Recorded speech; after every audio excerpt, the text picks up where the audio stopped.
The envelope sat on my desk like a coiled snake. Inside, the words that would change everything. Effective immediately, commission structures for level 1-3 employees have been discontinued. My hands didn't shake when I read it. They should have. What management didn't know was that 3 years ago, during my contract negotiation, I'd insisted on a clause nobody thought would matter. Clause 47B. 15% of my annual revenue generation upon unjust termination. The number in my case? $4.2 million. That's $630,000 they were about to owe me. Welcome to Payback Office Channel, where workplace injustice meets legal reckoning. I'm bringing you real stories of employees who fought back and won, stories that remind us contracts work both ways, and fine print cuts deeper than any termination letter. If you're tired of watching corporations treat people like disposable assets, you're in the right place. Hit that subscribe button and help us reach 9,000 subscribers. Every subscription tells these stories need to be heard. The algorithms need to know we're paying attention. My name is Samantha Mercer. 3 years ago, I was the Senior Account Director at Titanfall Solutions, one of the fastest-growing beat-woe billion software companies in the Pacific Northwest. My family didn't hand me anything. I grew up watching my parents run a small hardware store in rural Oregon, learning that a handshake meant something, that your word was your bond. Those values stuck with me through business school, through the corporate climb, through every negotiation. They taught me empathy, yes, but they also taught me when to stand my ground. The morning started like any other Tuesday. Seattle rain hammered against the windows of our downtown office on the 42nd floor. I just landed the Westbridge account, a 3-year contract worth $14 million. My biggest deal yet. I was still riding that high when my computer pinged with the company-wide memo. The subject line read, Commission Structure Realignment. Corporate doublespeak for we're taking your money. I opened it, read it once. Then again. The policy change was immediate. No grace period. No grandfathering of existing deals. Every employee classified as level 3 or below would now receive only base salary. Commissions, the lifeblood of sales departments everywhere, gone with one memo. My coffee went cold in my hand. I'd been reclassified to level 3 6 months ago. Not a demotion, they'd said, just a reorganization. The pay stayed the same, so I hadn't fought it. Now I understood. They'd been setting the trap. Around me, the office erupted. Voices rose from cubicles. Someone slammed a desk drawer. Angela from the next pod over appeared at my partition, her face pale. Did you see this? This is half my income. I have student loans, Samantha. I have rent. I saw it. What are we supposed to do? I didn't answer because I was already scrolling through my employee portal, finding my contract. The one I'd negotiated when Titanfall was still hungry for talent, when they needed experienced directors and were willing to pay for them. My lawyer had been thorough, obsessively so. At the time, I'd thought some of the clauses were overkill. Not anymore. There it was. Clause 47B, subsection 3. In the event of termination deemed unjust or resulting from policy changes that materially alter compensation structure without written consent, employee shall be entitled to 15% of total annual revenue generated, calculated on a rolling 12-month basis, payable within 30 days of termination. My revenue for the last year, including the Westbridge deal that had just closed, $4.2 million. 15% of that was $630,000. I sat back, my mind racing. They hadn't terminated me, not yet. But this memo, this unilateral change to my compensation, it was a constructive dismissal waiting to happen. If I refused to accept the new terms, they'd have to fire me. And if they fired me over this, that was textbook unjust termination under my contract.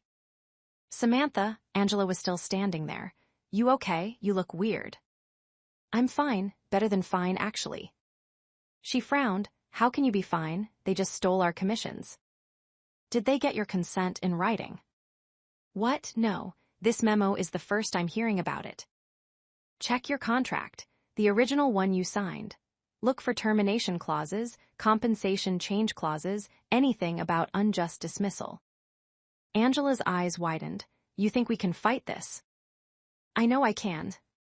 I didn't tell her about Clause 47B, not yet. First, I needed to see how management would respond. The response came faster than I expected. By 11 a.m., our department head, Gregory Walsh, called an emergency meeting. The entire sales floor crammed into conference room C, standing room only. Gregory stood at the front, his expensive suit crisp, his expression neutral. Behind him, 2 people from HR flanked him like bodyguards. I know you all have concerns about the memo, Gregory started, his voice smooth. I want to address those directly.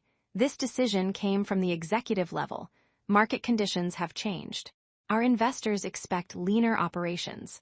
Commission structures, while traditional, represent volatility in our expense forecasting. The new model provides stability. Stability for who? Someone called out. Not for us. Gregory's smile tightened. For the company, which means job security for everyone. Base salaries remain unchanged. Your positions are safe. In this economy, that's valuable. We earned those commissions, Angela said, her voice shaking but firm. We brought in the revenue. You can't just take them back. We're not taking anything back. Going forward, the structure is different. That's not illegal. That's business. I raised my hand. Gregory's eyes found mine and something flickered there. Recognition, maybe, or concern. Samantha, questions. Just one. For those of us who have contractual agreements specifying commission rates, how does this policy interact with those contracts? The room went quiet. Gregory's smile vanished. All employees are expected to comply with company-wide policies. Contracts are subject to prevailing company standards. That's not what contract law says. His jaw tightened. If you have specific contractual concerns, we can discuss them privately. I'd prefer clarity now.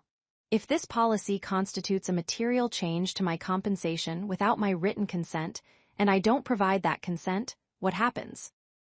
One of the HR representatives stepped forward, a woman named Bethany Cross. Mr. Walsh is right. Individual discussions are more appropriate. We're not going to negotiate contracts in a group meeting.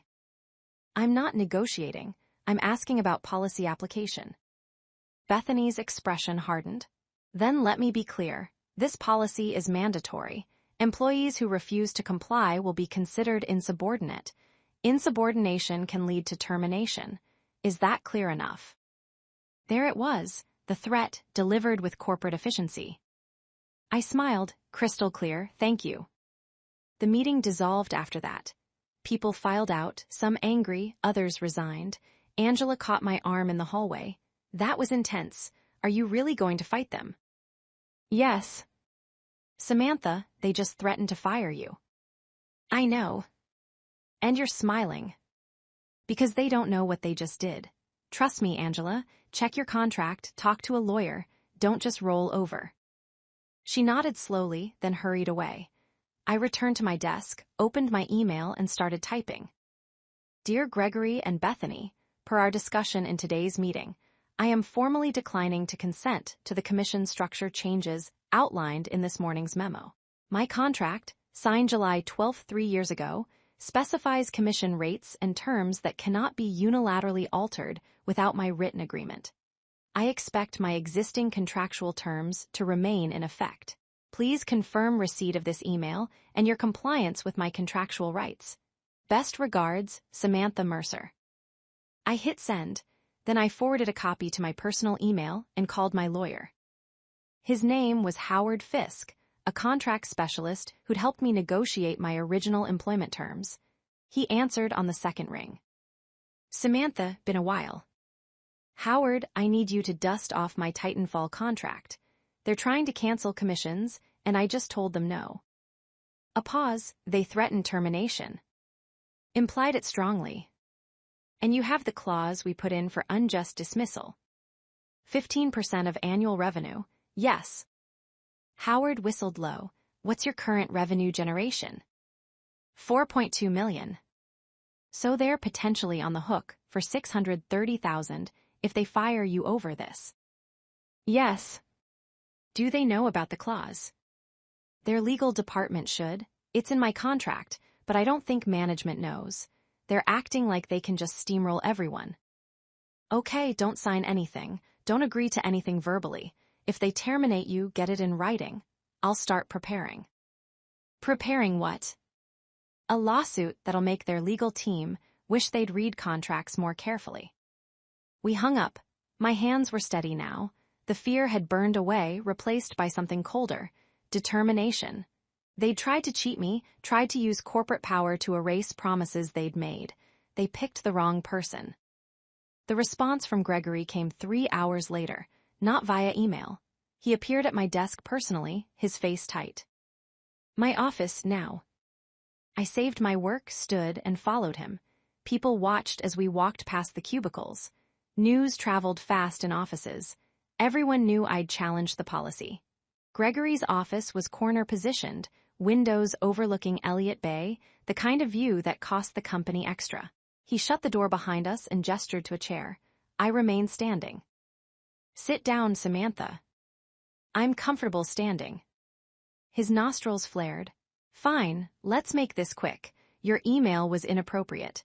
Challenging company policy in a public forum, questioning leadership, it's not acceptable. I didn't challenge anything publicly. I sent a private email outlining my contractual rights. You questioned us in the meeting. I asked for clarification. That's not insubordination. Gregory moved behind his desk, putting it between us like a barrier. You're making this harder than it needs to be. The policy is final. Everyone else is adapting. Why can't you? Because everyone else doesn't have a contract like mine. Your contract doesn't supersede company policy. Actually, it does. That's how contracts work. You made me promises in writing. I performed my obligations.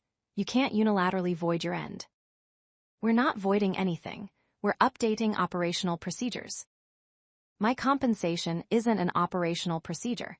It's a contractual guarantee. Gregory sat down, steepling his fingers. Let me be frank. You're a good employee, Samantha, strong track record. But this attitude, this combativeness, it's concerning. It makes me question your fit with our culture. Our culture of honoring agreements, or our culture of changing the rules when it's profitable. His face darkened. Careful, you're very close to a line you don't want to cross. What line is that? The one where I expect you to keep your word.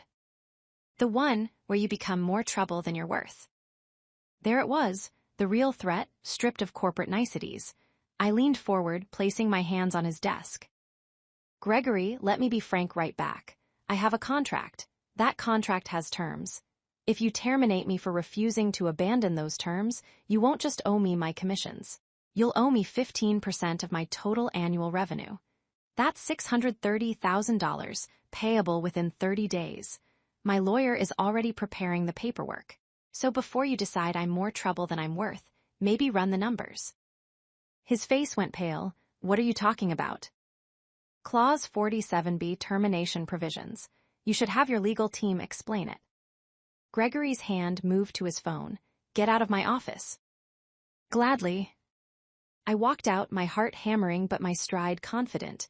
Behind me, I heard him on the phone, his voice sharp. Get me someone from legal. Now. Back at my desk, I checked my email. Nothing yet, but the storm was coming. I could feel it building. Angela appeared again, her eyes wide. What happened? Gregory looked furious when he came to get you. We had a frank discussion about contracts. Samantha, maybe you should back down. They could fire you. They could, but it'll cost them. How much? I told her. Her mouth fell open.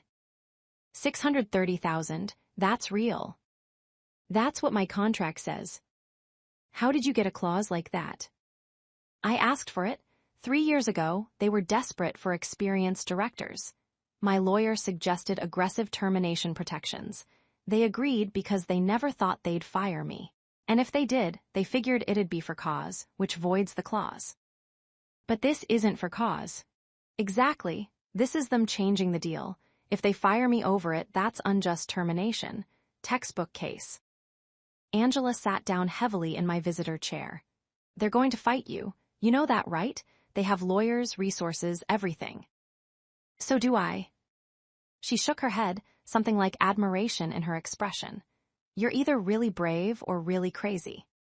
Maybe both. The call came the next morning. Not Gregory this time. Bethany Cross from HR, her voice professionally cold. Samantha, we need you to come to HR immediately. Bring your employee badge and any company property. My stomach dropped, but my voice stayed level. Am I being terminated? We'll discuss everything when you arrive. I'd like clarification before I come down. This isn't optional. HR Suite B 10 minutes. She hung up. I sat motionless for a moment, then grabbed my phone and called Howard. They're calling me to HR. It sounds like termination. Don't sign anything. Record the conversation if Washington's a one-party consent state, which it is. Get everything in writing. If they terminate you, ask for the reason in writing before you leave the building. Okay. Samantha, you've got this. They're scared, which is why they're moving fast. Scared people make mistakes. I ended the call, opened my phone's voice recorder, and started it. Then I slipped the phone into my blazer pocket, microphone exposed. 10 minutes later, I walked into HR Suite B. Bethany was there, along with someone I didn't recognize. A man in his 50s, expensive suit, lawyer written all over him. Samantha, sit down please. This is Paul Hendricks from our legal department. I sat. Paul didn't offer a hand. He just opened a folder.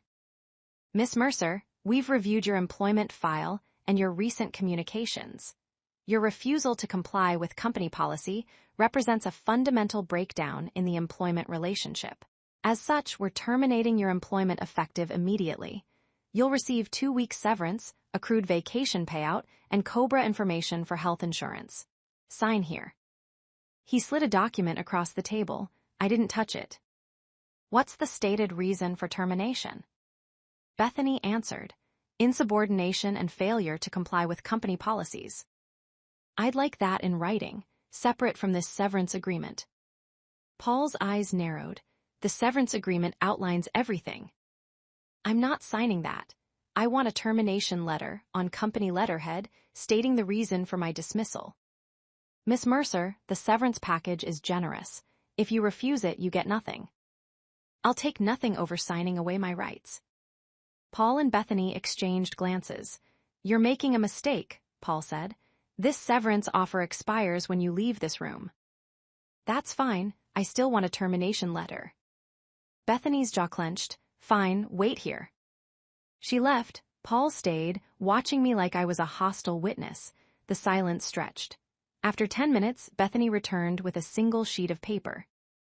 Your termination letter. I read it carefully. Employee Samantha Mercer is terminated effective immediately for refusal to comply with mandatory company policies, specifically the commission structure realignment announced on date. This termination is final. Perfect. They'd put it in writing. They'd admitted the termination was about the commission policy, which I'd refused to accept because of my contract. Unjust termination, documented. I need a copy. That is your copy. I need a copy of my personnel file too, and documentation of my revenue generation for the past 12 months. Paul stood. You're no longer an employee. You're not entitled to internal documents. Those documents pertain to my employment and potential legal claims. I'm entitled to them under Washington law. Any requests can go through formal channels. Fine, my lawyer will send a records request. Can I go? Bethany stood too. Badge and any company property. I handed over my badge, my laptop, my company phone. They watched me like I might steal something. Am I being escorted out? Security will accompany you to collect personal items from your desk. Of course they would. The perp walk, I'd seen it happen to others. Now it was my turn. The security guard was professional but firm, standing beside my desk while I packed photos, a coffee mug, some personal files. Angela watched from her cubicle, tears in her eyes. I mouthed, I'm okay. People stared as I walked to the elevator, box in arms, security guard behind me. Some looked sympathetic. Others looked away. That's corporate life. You're part of the family until you're not, and then you're a cautionary tale. The rain hit me when I exited the building, Seattle's endless drizzle soaking into my hair. I stood on the sidewalk, box balanced on my hip, and pulled out my phone. Howard, they did it, termination letter in hand. What's the stated reason? I read it to him. Beautiful, they gift wrap this for us. How do you feel? Honestly, relieved and angry, but mostly relieved. Good, go home, take a breath. I'll draft the demand letter today. We'll send it tomorrow. This is about to get interesting. Sebastian was already home when I arrived, working from his home office. He did consulting work, setting his own hours, one of the many things I loved about him. He emerged when he heard the door, took one look at my face and the box in my arms, and understood. They fired you. Yep. He took the box, set it down, and pulled me into a hug. I let myself lean into him, just for a moment. Are you okay? I'm fine. They did exactly what we expected. So the clause applies. $630,000, assuming we can prove the termination was unjust. Which we can, because they literally put it in writing. Sebastian pulled back, studying my face. You're not fine, you're in litigation mode, I know that look. He was right, I'd shifted into a different gear, clinical and strategic. I can't afford to be emotional yet. First we fight, then I'll process. Samantha, you just lost your job. I lost a job that was trying to cheat me. There's a difference. He sighed but nodded. Okay, what's the next step? Howard sends a demand letter tomorrow. We give them 30 days to pay per the contract. If they refuse, we file suit. And if they pay? Then I find a new job $630,000 richer, and with a hell of a story. Sebastian smiled despite himself. Only you would get fired and sound excited about it. I'm not excited, I'm vindicated. They thought they could bully me, they were wrong. That night I couldn't sleep. I kept replaying the meeting, Gregory's face, Bethany's cold professionalism, Paul's dismissive tone. They'd treated me like I was disposable. Like 3 years of record-breaking sales, of late nights and client dinners and hitting every target, meant nothing compared to their budget priorities. But I also kept thinking about Angela. About the other level 3 employees who didn't have clauses like mine. They were getting cheated and they had no recourse. The unfairness burned. The demand letter arrived at Titanfall Solutions the next afternoon via certified mail and email. Howard sent me a copy. It was beautiful in its bluntness. Dear Titanfall Solutions Legal Department, I represent Samantha Mercer in the matter of her recent termination. Miss Mercer's employment contract, executed July 12th year, contains Clause 47B, which states, full clause text. Miss Mercer's termination, as documented in your letter dated date, resulted from her refusal to accept material changes to her compensation structure without written consent. This constitutes unjust termination under the contract. Miss Mercer's revenue generation for the 12 months preceding termination totaled $4,200,000. 15% of this amount is $630,000. Per the contract, this sum is due within 30 days of termination. Please remit payment by date to avoid further legal action. Sincerely, Howard Fisk, Attorney at Law. I read it 3 times, each time feeling a surge of satisfaction. It was real now. The fight had officially started. The response took a week, not from Paul Hendricks, but from a partner at a big downtown firm. Titanfall had called in reinforcements. Dear Mr. Fisk, we represent Titanfall Solutions in this matter. Your client's interpretation of Clause 47B is incorrect. The clause applies only to terminations without cause. Miss Mercer was terminated for insubordination and policy violations, which constitute cause. Therefore, the clause is void. Furthermore, the commission policy change was a legitimate business decision affecting all employees equally. Miss Mercer has no special rights to resist company-wide policies. Your demand is rejected. However, we remain open to discussing a reasonable severance settlement. Regards, Christine Volkov, partner, Hastings and Rhodes, LLP. Howard called me after he received it. They're playing hardball. Bringing in Hastings and Rhodes means they're taking this seriously. Is their argument valid about cause? No, cause typically means misconduct, performance issues, violation of clearly established rules. Refusing to accept a unilateral contract change isn't cause. It's asserting your rights. But they're going to argue it, which means litigation. So we sue. Are you sure? Litigation is expensive, stressful, and uncertain. They're offering settlement talks. What do you think they'd offer? Maybe 50,000, maybe less. Nuisance value to make you go away. And if we go to trial? If we win, you get the full 630,000 plus legal fees and possibly damages. If we lose, you get nothing and might owe their legal fees depending on the contract language. I was quiet for a moment. Sebastian was watching me from across the room. What are our odds? Honestly, 70-30 in our favor. The contract is clear. Their termination letter explicitly ties your firing to the policy dispute. That's unjust termination. But juries are unpredictable, and Titanfall has resources to drag this out. How long would it take? A year, maybe 18 months. A year of my life fighting my former employer. A year of stress, depositions, legal bills. Sebastian walked over, putting a hand on my shoulder. What does your gut say? He asked quietly. My gut said that if I backed down, Titanfall would do this to someone else. They'd keep rewriting contracts, keep finding ways to cheat employees, because nobody would fight back. We sue, I told Howard. File the complaint. You're sure? Completely. Okay, I'll draft it this week. This is going to get ugly, Samantha. They'll try to destroy your credibility, dig into your work history, anything to paint you as a problem employee. Let them try. I have 3 years of stellar performance reviews and documentation of every deal I closed. Good, start gathering everything. Every email about your deals, every performance review, every communication with management. We'll need it all. We hung up. Sebastian was still watching me. A year of litigation, that's what you just signed up for. I know. We can handle it financially. My consulting income covers us. But emotionally, Samantha, this is going to be draining. I can't let them win, Sebastian. It's not just about the money, it's about principle. They made me a promise. They need to keep it. He pulled me close. Then we fight, but promise me you'll let me be your safe place when it gets hard. I promise. The lawsuit was filed 2 weeks later. Samantha Mercer v. Titanfall Solutions, Inc. Breach of contract, unjust termination, seeking $630,000 plus attorney fees and court costs.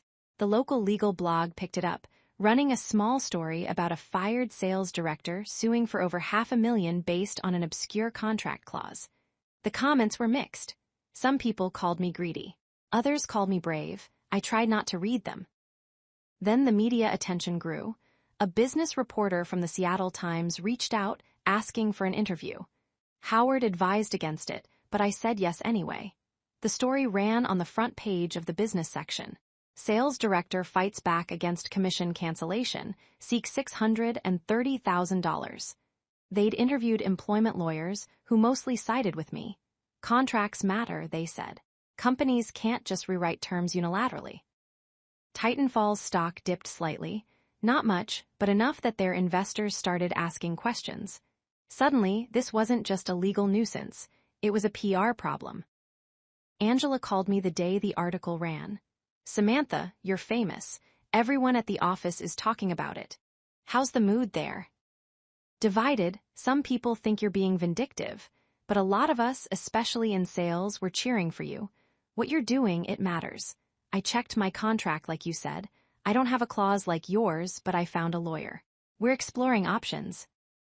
Good, don't let them steamroll you. They're scared, Samantha. Management is freaking out. Gregory got chewed out by the CEO. Bethany is barely showing her face, and legal is in damage control mode. They should be scared. Do you really think you can win?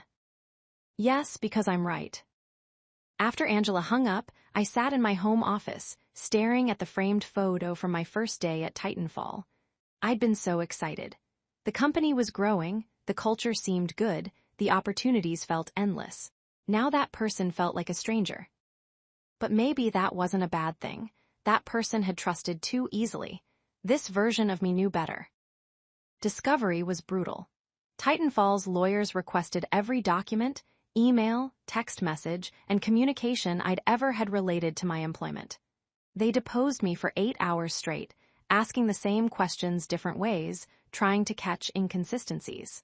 Christine Volkov, their lead attorney, was sharp and relentless. "Miss Mercer, isn't it true you were verbally warned about your attitude in March?" "No, I received feedback about being more collaborative, but that's not a warning." "But you acknowledge your management had concerns about your interpersonal skills." "Gregory mentioned I could be more of a team player. In context, that was about me working independently on deals rather than looping him in constantly. It wasn't a performance issue."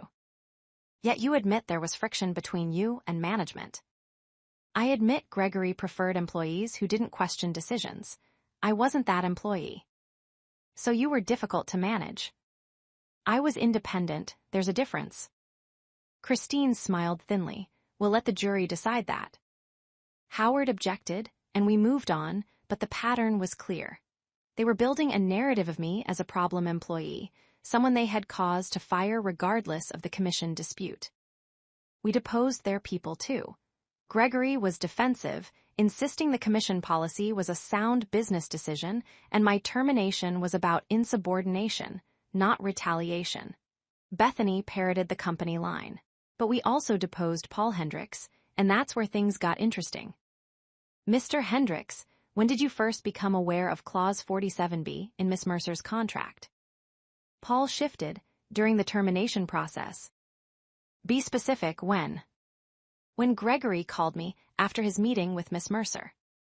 "So you didn't review her contract before the company decided to implement the commission policy change?"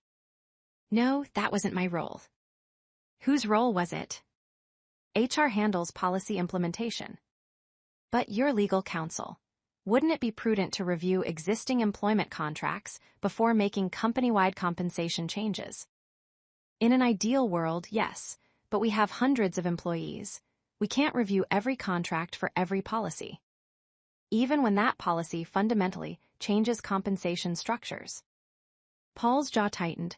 "The policy was necessary." "That's not what I asked. Should legal have reviewed contracts first?" "In hindsight, perhaps." Howard leaned forward.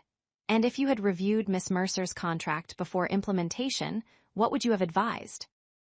"Objection calls for speculation." "I'll rephrase.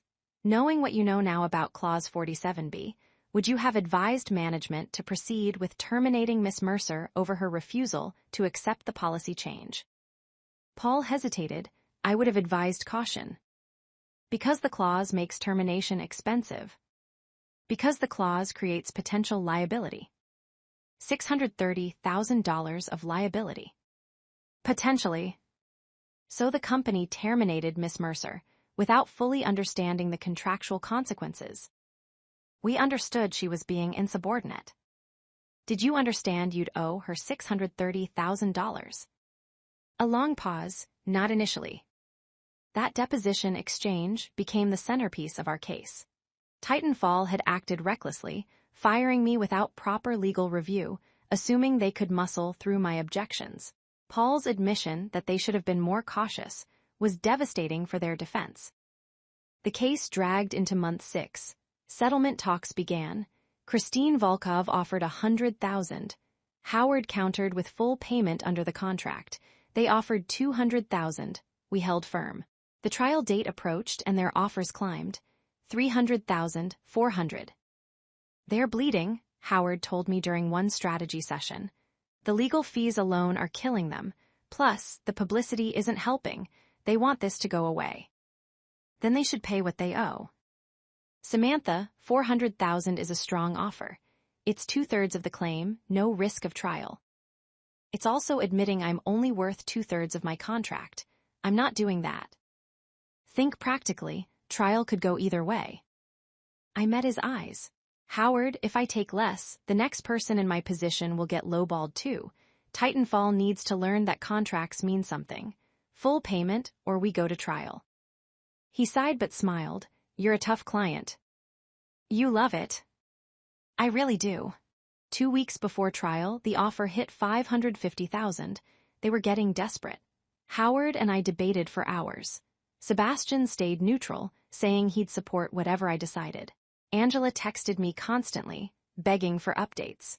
The whole thing had become public drama, with local employment lawyers watching to see if the underdog could actually win.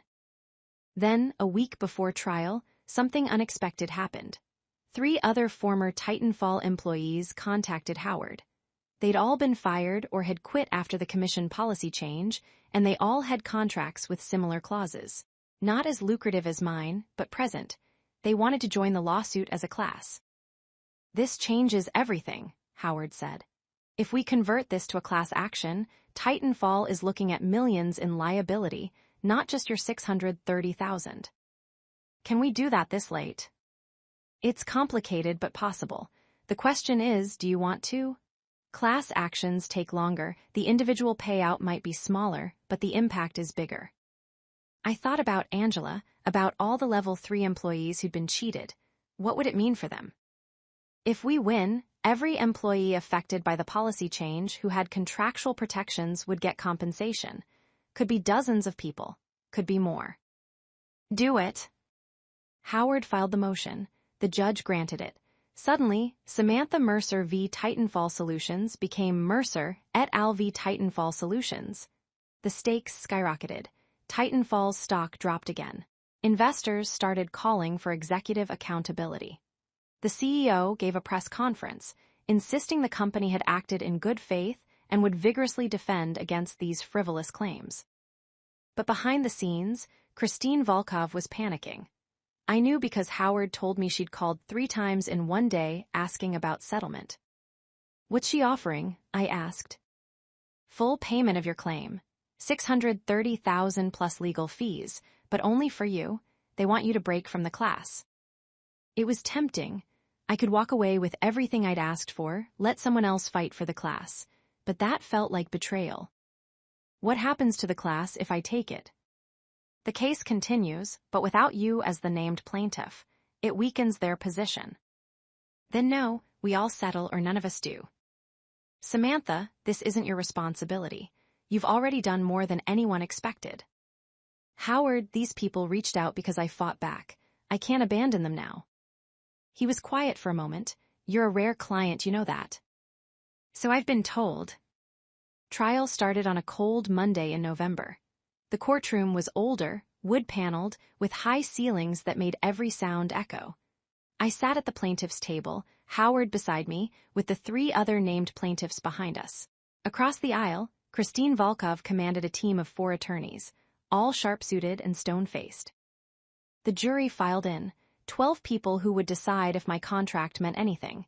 I studied their faces, trying to read them. A mix of ages, genders, backgrounds. Normal people asked to navigate complex legal arguments about contract interpretation and corporate policy. Howard's opening statement was powerful. He walked the jury through my contract, my performance, my revenue generation. He showed them the commission policy memo, my refusal to consent, the termination letter. He painted a picture of a company that made promises, then broke them when it was convenient. "This case is simple," Howard said, facing the jury. "Samantha Mercer did her job. She exceeded every expectation. She generated over $4 million in revenue for Titanfall Solutions. In exchange, they promised her compensation, including commissions. When they tried to take those commissions away, she said no. That was her right. They fired her for exercising that right. Now, they owe her what they promised. $630,000. It's in writing, it's enforceable, and it's the right thing to do." Christine Volkov's opening was different. She focused on corporate necessity, market conditions, and my alleged insubordination. She tried to make me the villain, a greedy employee exploiting a technicality to extort a struggling company. "Titanfall Solutions is a good company," Christine argued. "They employ hundreds of people. They contribute to our economy. They made a hard decision, yes, but a necessary one. Miss Mercer wasn't singled out. The policy affected everyone at her level. She simply refused to be a team player. She refused to accept a decision that benefited the company's long-term stability. And now, she wants over $500,000 as a reward for that refusal. That's not justice, that's opportunism." The trial lasted 3 weeks. Witnesses, cross-examinations, document reviews. Gregory testified, trying to justify my termination. Howard shredded him on cross, getting him to admit he never read my contract before firing me. Bethany was robotic, sticking to scripted answers. Paul Hendricks repeated his deposition testimony, admitting the company should have been more careful. We called expert witnesses on contract law, on employment practices, on revenue calculations. Titanfall called their own experts, arguing the clause was ambiguous, that my termination was justified, that the amount I sought was punitive rather than compensatory. The jury listened, took notes, occasionally asked questions. I testified on day 12. Howard walked me through my history at Titanfall, my deals, my performance reviews. I explained why I'd insisted on Clause 47B during negotiations, how I'd seen other employees mistreated and wanted protection. I detailed the commission policy change, my refusal to consent, the termination. Christine's cross-examination was aggressive. She questioned my motives, my attitude, my relationships with colleagues. She tried to paint me as litigious and money-hungry. "Miss Mercer, isn't it true you were just looking for a payday?" "No, I was looking for what I earned." "You could have accepted the policy change and kept your job." "I could have abandoned my contractual rights. I chose not to." "Because you wanted over $500,000. "Because I wanted what was promised to me." "You're willing to drag this company through a lengthy, expensive trial for money you didn't even know you'd get." "I'm willing to hold this company accountable for breaking its promises." Christine's expression tightened. No further questions. The final week was closing arguments. Howard reminded the jury about contracts, promises, and corporate responsibility. Christine appealed to their sense of fairness, arguing I was exploiting a loophole. Then the jury deliberated. 2 days of waiting, I barely slept. Sebastian kept me grounded, reminding me we'd be okay regardless of the outcome. Angela texted constant encouragement. Howard remained cautiously optimistic. On the third day, the jury reached a verdict. We filed back into the courtroom. The jury foreman, an older man in a sweater vest, stood when the judge asked if they'd reached a decision. "We have, Your Honors. In the matter of Mercer, et al. V. Titanfall Solutions, on the claim of breach of contract, how do you find?" "We find in favor of the plaintiffs." My heart stopped. Sebastian, sitting behind me, squeezed my shoulder. Howard remained still, professional, but I saw the relief in his eyes. "On the claim of unjust termination, how do you find?" "In favor of the plaintiffs." "And on the matter of damages, what amount do you award to plaintiff Samantha Mercer?" The foreman looked directly at me. $630,000 plus legal fees and court costs. The courtroom erupted, not loudly, but enough that the judge had to call for order. I sat frozen, the number echoing in my head. $630,000, everything I'd asked for, everything the contract promised. Christine Volkov's face was stone. Across the aisle, I saw Paul Hendricks close his eyes. Gregory wasn't in the courtroom. He'd stopped attending after his testimony. The judge continued, reading the verdicts for the other plaintiffs. Each one awarded their contractual amounts. In total, Titanfall owed nearly $2 million plus all legal fees. When the judge dismissed us, Howard finally let himself smile. "We won. Samantha, we actually won." I couldn't speak. The emotions I'd been holding back for a year, all the stress and fear and anger, crashed over me. Sebastian pulled me into a hug, and I let the tears come. Outside the courtroom, reporters waited. I gave a brief statement, Howard at my side. This was never about the money. It was about holding corporations accountable. Titanfall made me a promise. They tried to break it when it was inconvenient. The jury said that's not acceptable. Contracts matter. Employee rights matter. I hope other companies learn from this. The story went national. Business outlets, employment blogs, even some morning shows picked it up. I became the face of employee contract rights, which felt surreal. I wasn't a crusader. I was just someone who refused to be cheated. Titanfall appealed, of course. But 6 months later, they dropped it, settling for the full judgment amount plus an additional $200,000 to cover the other plaintiffs' legal fees. The check arrived on a Tuesday, certified and intimidatingly large. $630,000, minus Howard's contingency fee and costs, left me with just over $420,000. Life-changing money. Sebastian and I paid off our mortgage, set aside savings, donated to a legal aid fund for employees fighting contract disputes. But the real victory wasn't the money. It was the principle. Titanfall revised their employment contracts company-wide, ensuring future policy changes required employee consent. The CEO, who'd approved the commission cancellation, retired under pressure. Christine Volkov's firm quietly stopped representing them. And Angela, she settled her own case for a smaller amount, enough to pay off her student loans. She sent me a bottle of champagne with a note, "You taught me to fight back. Thank you." I found a new job 8 months after the trial at a mid-sized firm that actually valued their employees. They'd followed my case and specifically recruited me.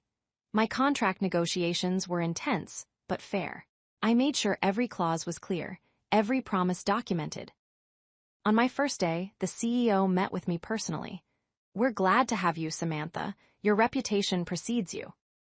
Good reputation or bad? He smiled. "The best kind. You're someone who keeps their word and expects the same from others.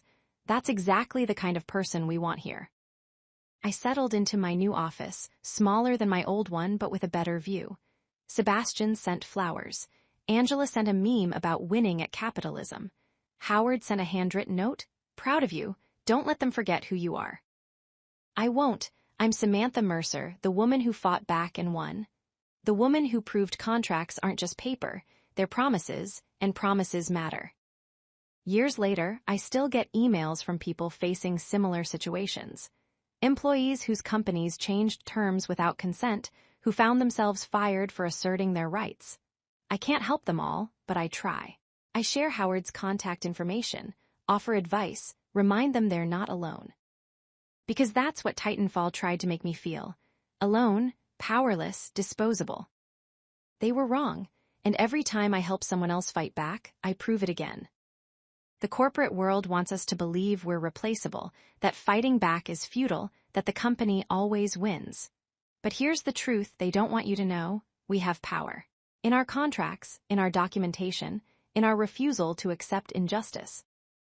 Titanfall Solutions thought they could cancel commissions, fire anyone who objected, and move on without consequences. They learned differently. $630,000 differently. Was it worth it? The stress, the uncertainty, the year of my life consumed by litigation. Absolutely, because I didn't just win money, I won respect.